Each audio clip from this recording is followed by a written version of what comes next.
র্যাবকে আপনারা এখনো পর্যন্ত তাদেরকে বিলুপ্ত করবেন নাকি বাতিল করবেন আমরা জানি না। এই যে আওয়ামী লীগের হাইকমান্ডের যারা ছিল, সেনাবাহিনীর কাছে 626 জন আশ্রয় নিয়েছিল, তাদের তালিকা কোথায়? তারা কি পালিয়ে গেল নাকি দেশে আছে? অপরাধীদের বিচার না করলে আপনি কিভাবে মানবাধিকার প্রতিষ্ঠা করবেন? এখনো পর্যন্ত অন্তর্বর্তীকালীন সরকার সেই 626 জনের নাম প্রকাশ করেনি। তারা যদি পালিয়ে যায়, এর দায়ভার কাদের? যদি সেখান থেকে মুক্ত হয়ে পালিয়ে যায়, আমি ধরে নিলাম যে ওবায়দুল কাদের সেখানে ছিল সেই 626 জনের মধ্যে, তাহলে ওবায়দুল কাদের যদি সেখান থেকে বের হয়ে এসে পরবর্তীতে বর্ডার ক্রস করে পালিয়ে যায়, দায়ভার কাদের? সেনাবাহিনীকে নিতে হবে, ডক্টর ইউনূসকে নিতে হবে। আমরা সেই বিষয়ে কোনো আলোচনা দেখছি না। আওয়ামী লীগের হাইকমান্ডের এখনো পর্যন্ত একজনকে গ্রেপ্তার করা হয়নি। শেখ পরিবারের এতগুলো এমপি ছিল, কাউকে গ্রেপ্তার করেছে? অপরাধীদেরকে গ্রেপ্তার না করলে, যথাযথ শাস্তি না দিলে বাংলাদেশে মানবাধিকার প্রতিষ্ঠা পাবে না। আমার বক্তব্য হয়তো বড় হয়ে যাচ্ছে, আমি সংক্ষেপ করব, একটু সংক্ষেপ করতে। এখানে বাংলাদেশ জাতীয় মানবাধিকার কমিশনের কথা আসছে।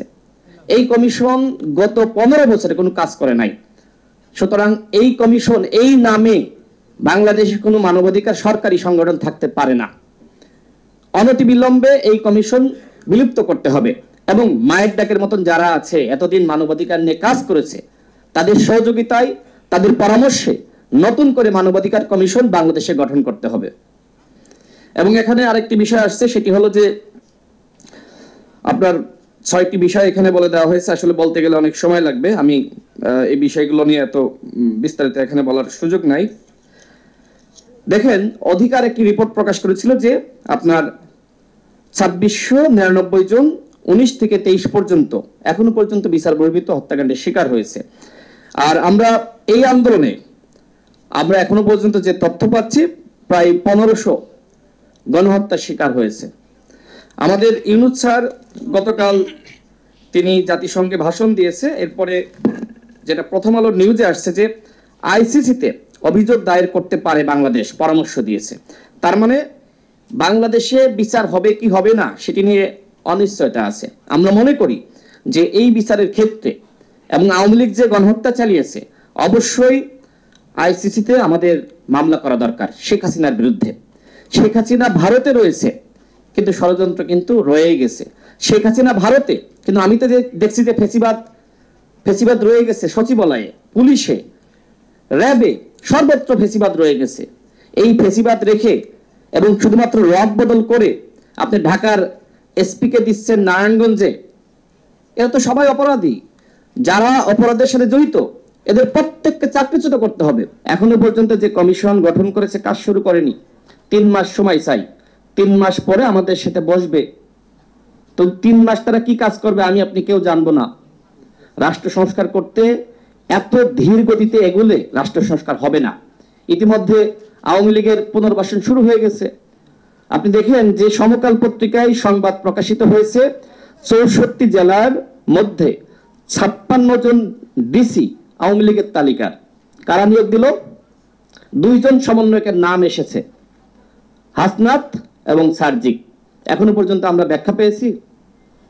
তারা উত্তর দিয়েছে? এইভাবে যদি চলতে থাকে রাষ্ট্র সংস্কার কিভাবে হবে? আমি তো বিশ্বাস বা আস্থা রাখতে পারছি না যে এই সরকার রাষ্ট্র সংস্কার করতে পারবে। তাদের সক্ষমতার দুর্বলতার আমার কাছে, আমার চোখের সামনে মনে হচ্ছে যে তাদের সক্ষমতার ঘাটতি আছে, যথেষ্ট দুর্বলতা পরিলক্ষিত হচ্ছে। 50 দিন অতিবাহিত হয়েছে, এখনো পর্যন্ত আইন শৃঙ্খলা পরিস্থিতি তাদের নিয়ন্ত্রণে নাই। যদি আইন শৃঙ্খলা পরিস্থিতি তারা নিয়ন্ত্রণ করতে না পারে, সবকিছু তাদের কন্ট্রোলে না আনতে পারে, তাহলে কিভাবে রাষ্ট্র সংস্কার করবে, কিভাবে গণতান্ত্রিক পুনর্গঠন করবে? আমার কাছে একটি আতঙ্ক কাজ করছে। 1/11 আমরা দেখেছি যে সময় তত্ত্বাবধায়ক সরকার আসলো, ফাংশন করতে পারেনি, তখন কিন্তু 1/11 হয়েছে ফখরুদ্দিন মঈনুদ্দিনের সরকার। ঠিক একইভাবে ডক্টর ইউনূস স্যারের নেতৃত্বে যে সরকার এখন গঠিত হয়েছে, তারা যদি ফাংশন করতে না পারে, সবকিছু কন্ট্রোল করতে না পারে, তাহলে স্বাভাবিকভাবে আরেকটি 1/11 হবে। সেনাবাহিনী বলবে যে তোমরা পারছো না, এখন আমরা রাষ্ট্রের নিয়ন্ত্রণ নিব। খুব অস্বাভাবিক, খুব তিক্ত লাগছে, খুব কঠিন লাগছে শুনতে, কিন্তু এটি সত্য। এই সরকার যদি আগামী 1 মাসের মধ্যে সবকিছু নিয়ন্ত্রণ করতে না পারে, তাদের নিয়ন্ত্রণে সবকিছু না যায়, তাহলে আরেকটি 1/11 হবে, হওয়ার সম্ভাবনা রয়েছে। সেই জায়গা থেকে আমরা যেটি মনে করি যে অন্তর্বর্তীকালীন সরকারের উচিত দলগুলো সহযোগিতা নেওয়া, একই সাথে সিজিএস সহ যে সকল সংগঠন রয়েছে যারা রাজনীতি নিয়ে দেশ নিয়ে ভাবে তাদের সহযোগিতা নেওয়া। আমি যতদূর জানি যে কারোর সহযোগিতা নিচ্ছে না। আমাদের প্রফেসর ইউনূস স্যার, যেটি একজন ছাত্র আন্দোলনের নেতা, বলেছেন যে সর্বত্র সব জায়গায় বলছে যে ছাত্ররা আমাদের নিয়োগ দিয়েছে। এমনকি জাতিসংঘ গিয়েও তিনি একই কথা বলেছেন যে ছাত্র জনতার সরকার। কিন্তু রাজনৈতিক দলগুলো পিছন থেকে যে ধরনের ভূমিকা রেখেছে সেই ভূমিকা কোথায়?